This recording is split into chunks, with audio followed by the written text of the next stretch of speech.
ஓம் முருகா போற்றி போற்றி.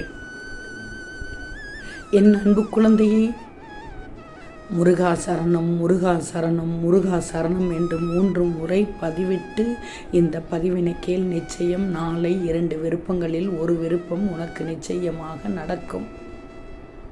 இதை கேட்டு சந்தோஷமாக, நிம்மதியாக, நம்பிக்கையோடு தூங்கு. அதுவும் என் பிள்ளை ஆனந்த கண்ணீரோடு தூங்குவாய். என் முருகன் இருக்கிறார், எனக்கானதை அனைத்தும் பார்த்து கொள்வார் என்ற நம்பிக்கையோடு தூங்குவாய். என் தங்கமே, 2 விருப்பத்தை என்னிடத்தில் சொன்னாய். அதற்கான வேலையை எல்லாம் செய்து என் பிள்ளைக்கு முதலில் ஒரு விருப்பத்தை நிறைவேற்றி தருகிறேன். நீயும் இந்த 2 விருப்பத்தில் ஒன்றுமே நடக்காததால் எவ்வளவு கஷ்டப்பட்டாய், துயரப்பட்டாய், பல பேருக்கு பேச்சு வாங்கினாய் என்று எனக்கு தெரியும். உன்னிடத்தில் நேராக அவர்கள் சொல்லவில்லை என்றாலும் பல பேரிடம் உன்னை பற்றி பேசிக்கொண்டார்கள். இது தேவைதான் இவளுக்கு என்று சொன்னார்கள். இப்படி இருக்கும் அவளுக்கு இப்படித்தான் இருக்கும் என்று நக்கலாகவும் பேசினார்கள், நையாண்டியாகவும் பேசினார்கள். உலகத்தில் யார்தான் நையாண்டியாகவும் நக்கலாகவும் பேசாமல் இருக்கிறார்கள்? வாழும் இந்த காலத்தில் வந்த வழி எப்படியோ அதே வழியில் திரும்பிக் கொண்டிருக்கிறார்கள். இந்த இடைப்பட்ட காலத்தில் இதையெல்லாம் பேசிக்கொண்டிருக்கிறார்கள். கவலையே படாதே. நிச்சயமாக என் பிள்ளைக்கு தேவையானதை நிச்சயம் நான் செய்து தருவேன். நாள் தள்ளிவிட்டதே, கடந்து விட்டதே, தாமதமாகிவிட்டதே என்று மட்டும் நினைக்காத. எல்லாம் நன்மைக்குத்தான். தங்கமே, நல்ல நல்ல வார்த்தைகளை மட்டும் நீ பார்த்தவர்களிடம் பேசுவது வாழ்க்கையே மாற்றும். உன் நல்ல வார்த்தைகள் வாழ்க்கையில் மிகப்பெரிய மாற்றத்தை ஏற்படுத்தும். அது அதிர்ஷ்ட வார்த்தையாக மாறி உன்னை உயர்ந்த நிலைக்கு கொண்டு செல்லும். ஒன்று தெரிஞ்சுக்கோ, நல்ல வார்த்தை வெல்லும், கெட்ட வார்த்தை கொல்லும்.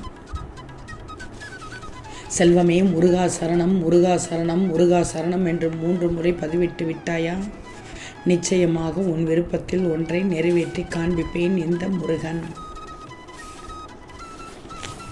எல்லா சுமைகளையும் இந்த முருகனிடம் தந்துவிட்டு தைரியமாக தூங்கச் செல். வருத்தத்தை விட்டுவிட்டு பொறுமையாக உனக்கான இலக்கை நோக்கி போய்கொண்டே இரு. உனக்கு துணையாக, உனக்கு பாதுகாப்பாக, வழித்துணையாக என்றும் எப்போதும் உன்னிடத்தில் உன் முருகன் இருப்பேன்.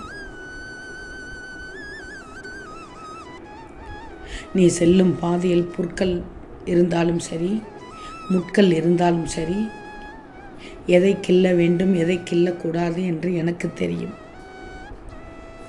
நீ கீழேயே பார்க்காமல் மேலேயே பார்த்து கொண்டு எதையும் பொருட்படுத்தாமல் உன் இலக்கை நோக்கி போய்கின்றது என்று தான் சொல்கிறேன். நிறைய பேர் வருவார்கள். நீ வாழ்க்கையில் பயணிக்கும்போது, உன்னுடைய வாழ்க்கை பாதையில் செல்லும்போது, நல்லவர்கள், கெட்டவர்கள், அசுத்தமானவர்கள், இன்னும் எவ்வளவோ தப்பானவர்கள் உன் கூட வரத்தான் செய்வார்கள். பார்த்ததும் நம்பிவிடாதே, பழகிவிடாதே. வெள்ளையும் சொல்லையுமாக இருந்து நல்லவர்கள் போல் நடித்து காண்பித்து உன்னிடம் ஏமாற்றுவார்கள். அதை பார்த்தும் நீ மாறிவிடக்கூடாது. ஒரு தடவைக்கு பல முறை தூரம் தள்ளி நின்று அவர்களிடத்தில் பழகி. நம்பிக்கை உரியவர்களா என்றால் ஒரு 10 நாட்களாவது எடுத்துக்கொள். பதட்டத்தோடு பழகாது. பொறுமையாக பார், பொறுமையாக பழகிப்பார். சிந்தித்து பழகணும், யோசித்து பழகணும். ஒரு தடவைக்கு 2 தடவை மட்டுமல்ல, 200 தடவையாவது யோசிக்கணும்.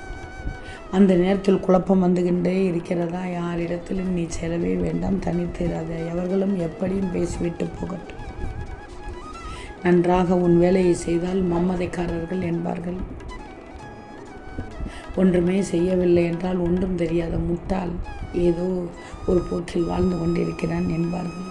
நல்லது செய்தாலும் இந்த உலகத்தில் வாழ முடியாது, பொல்லது செய்தாலும் வாழ்க்கையில் வாழ முடியாது. நல்லவர்களை பாராட்ட மாட்டார்கள், ஆனால் கெட்டவர்களோ தான் செய்வது தப்பே என்றாமல் செய்து கொண்டுதான் இருப்பார்கள். உண்மைதானே தங்கமே? அவர்களையெல்லாம் நீ நினைத்து கொண்டிருந்தால் ஒன்றும் பண்ண முடியாது உன் வாழ்க்கையில். சாது மிரண்டால் காடு கொள்ளாது என்பதை நீ அவர்களுக்கு காட்டும் தருணம் வந்துவிட்டது. உன் இலக்கை நோக்கி மட்டும் பார்த்து சென்று கொண்டே எல்லாம் நான் பார்த்து கொள்கிறேன். வெற்றி நிச்சயம் உனக்கு. திருப்பம் தரும் வாழ்க்கை கிடைக்கும். நம்பிக்கையோடு தூங்கும். நம்பிக்கை தானே வாழ்க்கை. எண்ணமும் தான் வாழ்க்கை. எண்ணம் போல் வாழ்க்கை, நம்பிக்கை தான் வாழ்க்கை. நீ என்ன நினைக்கிறாயோ அதுவாகத்தான் நீ இருப்பாய். இந்த முருகனிடத்தில் நம்பு. நிச்சயமாக உன் விருப்பத்தில் ஒன்றை நிறைவேற்றுவேன். ஒன்றை நிறைவேற்றியதும் அடுத்ததற்கு காலம் தாமதிக்க மாட்டேன். விரைவில் தந்து விடுவேன். கவலையே படாது.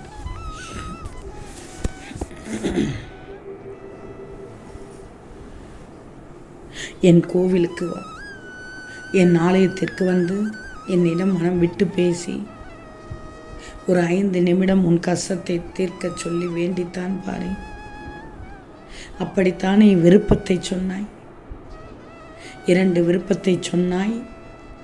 அதனால் தான் இப்போது ஒரு விருப்பத்தை நிறைவேற்றி தருகிறேன். எதை தர வேண்டும் என்று அதுபோல் தான் சொல்கிறேன். என் ஆலயத்திற்கு வந்து மனம் விட்டு 5 நிமிடம் உன் கஷ்டத்தை தீர்க்க சொல்லி கேள். வேண்டித்தான் பாரு. அதற்கான பலன் கிடைக்கும். அதற்கான வாய்ப்பு கிடைக்கும். அந்த நேரத்தில் என்ன சொல்கிறேனோ அதை செய்தால் நிச்சயம் உனக்கானதை நான் கொடுப்பேன். இதில் எந்தவித மாற்று கருத்துக்கும் இடம் இல்லை. நிச்சயமாக சொல்கிறேன். என்னிடத்தில் வந்து பேசிப்பார். உன்னுடைய மற்றும் ஒரு விருப்பத்தையும் ஒரு வாரத்திலேயே செய்து கொடுப்பேன். பல பிரச்சனைகளுக்கு உடனே தீர்வு கிடைக்கணும்னு நினைச்சா அதற்கு முயற்சி செய்யணும். உன் முயற்சியை நான் பார்த்து கொண்டே தான் இருக்கேன். முயற்சி இல்லை என்றால் இந்த முருகன் உதவி செய்ய மாட்டேன். முயற்சி இருக்கணும், உழைப்பு இருக்கணும். அப்பத்தான் வெற்றி. அடுத்தவர்கள் உன்னை போல் வேலை பார்ப்பார்கள் என்று ஒரு சில நேரம் பயமூட்டுவது போல் நடந்து கொள்வார்கள். ஆனால் அந்த பயம் வீண் வெட்டுருட்டு. ஆம் தங்கமே, உன்னுடைய உழைப்பிற்கும் உன்னுடைய முயற்சிக்கும் உன்னுடைய வெற்றிக்கும் மிகப்பெரிய அளப்பரியாத வெற்றி கிடைக்கும். உன் வாழ்க்கைக்கு நீ உதாரணமாக இருந்துக்கோ, அவ்வளவுதான்.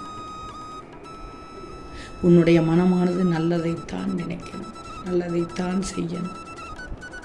நிச்சயமாக நாளைய விடியலில் உன் 2 விருப்பங்களில் ஒன்றை நிறைவேற்றுவேன். ஓம் முருகா போற்றி போற்றி.